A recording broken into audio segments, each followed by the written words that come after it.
Здравейте! Днес ще ви покажа как се поръчва храна в Китай, като как се поръчва takeaway. И, например, сега е доста късно при нас, почти в 9 часа.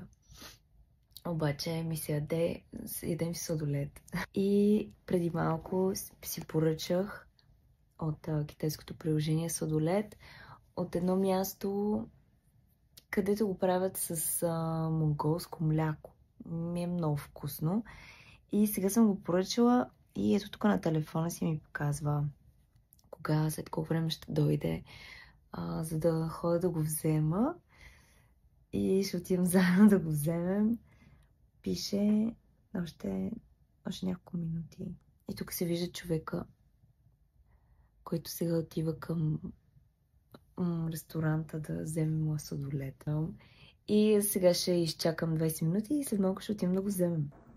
Ето сега ще го сложа в кутията, където оставят където доставят всичките всякаква храна и всички неща, които са поръчани от takeaway.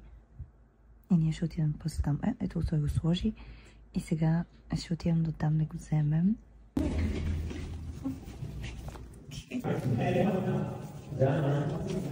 Да отиваме до кутията, където слагат всички доставки.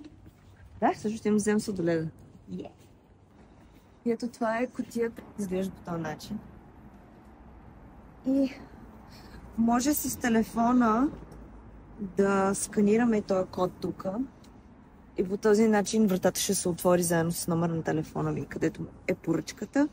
Или приложението. Ето тук сега доставчика сложи. Ето тук сложи на някой друг поръчката.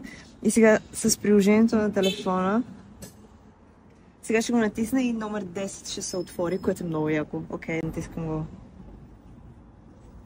Бам!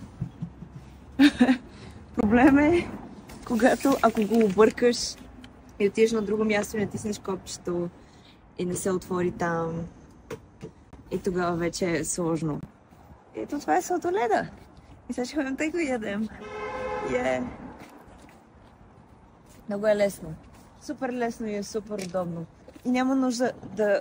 По принцип може да ходиш и да го вземеш от човека, нали, направо. Но е по-лесно така той да го остави в кутията и ти когато можеш да влизаш да го вземеш.